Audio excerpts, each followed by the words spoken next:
नाम तो सुना ही होगा, मिस्टर बीस्ट यूट्यूब का नंबर 1 क्रिएटर, जिसके वीडियोस सिर्फ देखे नहीं जाते, रिकॉर्ड बनाते हैं। और जहां तक उसके नेटवर्थ की बात है, वो इतना बड़ा है कि लोग उसका अंदाजा भी नहीं लगा पाते। लेकिन असली कहानी यहाँ से शुरू नहीं होती। असल कहानी शुरू होती है वहां से जहां उसके वीडियोस पर 100 व्यूज भी नहीं आते थे। 2012 एक सिंपल सा यूट्यूब चैनल बना, मिस्टर बीस्ट 6000। ना कोई प्लानिंग, ना कोई रोड मैप, बस एक टीनेजर जिसके पास एक कैमरा था और एक आइडिया, कुछ बड़ा करना है। लेकिन कैसे, ये उसे खुद भी नहीं पता था। पहला वीडियो अपलोड हुआ, फिर दूसरा, फिर तीसरा। Gaming videos, random clips, experiment type content. हर बार वही उम्मीद, शायद ये वाला चल जाए। लेकिन रिजल्ट कुछ नहीं। व्यूज आते, रुक जाते और फिर खत्म। सबसे डेंजरस फेज सक्सेस का नहीं होता। सबसे डेंजरस फेज वो होता है जब कुछ भी नहीं हो रहा होता, कोई रिजल्ट नहीं, कोई ग्रोथ नहीं, बस एफर्ट और उसके बदले साइलेंस। लेकिन उसने रुकना चूज नहीं किया। उसने डायरेक्शन बदलना शुरू किया। गेमिंग से हटकर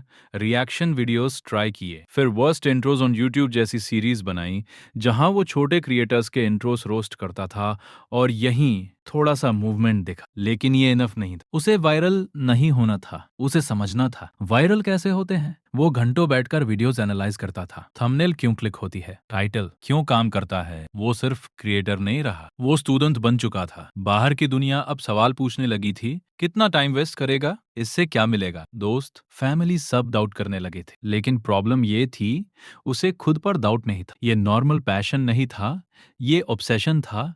वो अपने दोस्तों के साथ बैठकर 10-10 घंटे सिर्फ यूट्यूब डिस्कस करता था। हर छोटी चीज, हर डिटेल, जैसे कोई साइंटिस्ट एक्सपेरिमेंट कर रहा हो। साल गुजरते गए, वीडियोस बढ़ते गए, लेकिन बड़ा रिजल्ट अब भी नहीं आया था। और यहीं पर ज्यादातर लोग हार मान लेते हैं। लेकिन उसने हार नहीं मानी। उसने कुछ ऐसा करने का डिसाइड किया जो कंप्लीटली इनसेन था। कुछ ऐसा जिसे करने में 40 घंटे लगते हैं। और ऑनेस्टली कोई नॉर्मल इंसान ऐसा नहीं करता। लेकिन वही डिसीजन उसकी पूरी जिंदगी बदलने वाला था। कभी कभी सक्सेस कोई स्मार्ट आइडिया से नहीं आती, कभी कभी सक्सेस आती है एक स्टूपिड लगने वाले आइडिया से। 2017 उसने डिसाइड किया, कुछ ऐसा करना है जो कोई और कर ही नहीं सकता। ना ट्रेंडिंग, ना स्मार्ट, बस एक्सट्रीम। उसने एक आइडिया चुना, सिंपल लेकिन डेंजरस। मैं 1 से 1 लाख तक गिनूंगा, बस इतना ही। ना एडिटिंग ट्रिक्स, ना एंटरटेनमेंट, सिर्फ एक आदमी और एंडलेस काउंटिंग। ये आइडिया सुनने में आसान लगता है, लेकिन रियलिटी 40 घंटे लगातार बैठकर काउंट करना, स्लीप सैक्रिफाइस, एनर्जी खत्म, वॉइस टूट रही थी, बॉडी जवाब दे रही थी। लेकिन वो रुक नहीं सकी, क्योंकि इस बार ये सिर्फ एक वीडियो नहीं था, ये उसकी लास्ट कोशिश थी। जब तुम लिमिट क्रॉस करते हो तो गेम फिजिकल नहीं रहता, गेम मेंटल हो जाता है। हर नंबर के साथ एक डाउट आता था, ये बेकार है, कोई नहीं देखेगा। लेकिन हर डाउट के बाद एक और नंबर आता था। फाइनली वीडियो कंप्लीट हुआ, अपलोड हुआ और फिर वही पुराना फेज, वेटिंग, साइलेंस। लेकिन इस बार कुछ अलग हुआ। धीरे धीरे नंबर्स मूव करने लगे। 100 व्यूज, 500 व्यूज, 1000 व्यूज। ये पहली बार था जब कुछ चेंज हो रहा था। और फिर बूम, वीडियो एक्सप्लोड हो गया। लोग शॉक में थे। ये बंदा 40 घंटे तक काउंट कर रहा है। ये स्टूपिड नहीं था, ये इनसेन था। और इंटरनेट इनसेन चीजों को इग्नोर नहीं। और यहीं उसे समझ आया, यूट्यूब पर जीतने के लिए नॉर्मल होना जरूरी नहीं है, डिफरेंट होना जरूरी है, एक्सट्रीम होना जरूरी है। उस दिन के बाद उसने एक रूल बना लिया, हर अगला वीडियो पिछले से बड़ा होगा, हर आइडिया पिछले से ज्यादा क्रेजी होगा। और सबसे इंपॉर्टेंट, जो भी पैसा आएगा वो वापस वीडियोस में जाएगा। उसने अर्निंग शुरू की, लेकिन उसने पैसे सेव नहीं किए। उसने पैसे स्पेंड किए वीडियोस पर, एक्सपेरिमेंट्स पर, रिस्क पर। और फिर उसने वो करना शुरू किया जो किसी यूट्यूबर ने पहले नहीं किया था। लोगों को पैसे देना, रैंडम स्ट्रेंजर्स को हजारों डॉलर्स, बिना रीजन। और यहीं से एक नई आइडेंटिटी बननी शुरू हुई। वायरल होने के बाद ज्यादातर क्रिएटर्स सेफ खेलते, लेकिन उसने उल्टा किया। उसने डिसाइड किया, अब मैं पैसे दूंगा रैंडम लोगों को बिना रीजन, क्योंकि वो जानता था इंटरनेट अटेंशन किस पर जाता है। शुरुआत छोटी थी, पिज्जा डिलीवरी बॉय को टिप $100, $500। रिएक्शन सिंपल था, शॉक, इमोशन, रियल हैप्पीनेस। और यही वो चीज थी जो ऑडियंस को कनेक्ट कर रही थी। अब पैटर्न क्लियर था, crazy idea plus real reaction equal to viral. और उसने इसे रिपीट किया हर बार बिगर स्केल पर $10,000, $50,000, $1 लाख।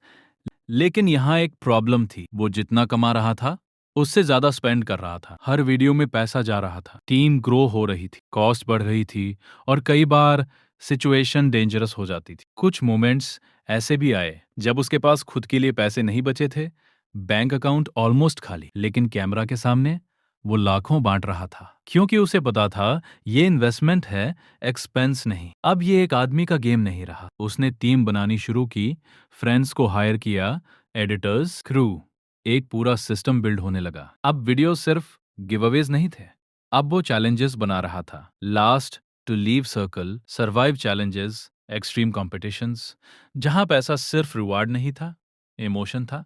और यही एक नई आइडेंटिटी बनी। मिस्टर बीस्ट अब सिर्फ क्रिएटर नहीं था, वो बन चुका था the guy who gives away money. और इंटरनेट उसे इग्नोर नहीं कर सकता था। अब हर वीडियो वायरल हो रहा था, millions views, tens of millions और फिर हंड्रेड्स ऑफ मिलियंस। ये अब ग्रोथ नहीं थी, ये डोमिनेशन था। लेकिन सक्सेस के साथ प्रेशर भी आता है। अब हर अगला वीडियो पिछले से बड़ा होना चाहिए, नहीं तो ऑडियंस ड्रॉप। मतलब अब गेम और डेंजरस हो चुका था। और फिर उसने वो स्टेप लिया जिससे वो सिर्फ यूट्यूबर नहीं, बिजनेस एम्पायर बन गया। ब्रांड्स, कंपनीज, मिलियंस से बिलियंस तक का सफर।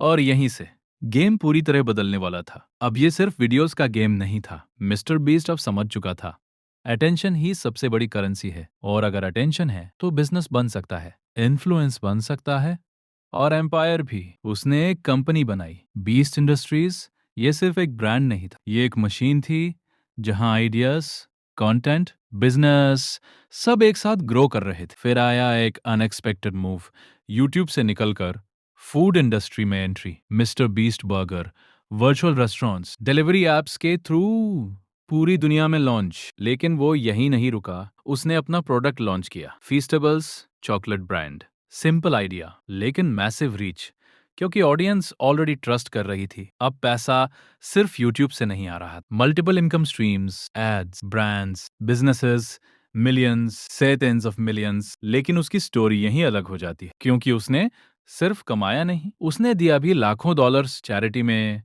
लोगों की सर्जरीज, घरों की हेल्प, वाटर प्रोजेक्ट्स। ये कंटेंट नहीं था, ये रियल इम्पैक्ट था। अब वो सिर्फ यूट्यूबर नहीं था, ग्लोबल नेम बन चुका था। ब्रांड्स, मीडिया, सेलिब्रिटीज सब उसे नोटिस कर रहे थे। लेकिन जितना बड़ा नाम उतनी बड़ी रिस्पॉन्सिबिलिटी। अब हर मूव, हर वीडियो मिलियंस लोगों को अफेक्ट करता था।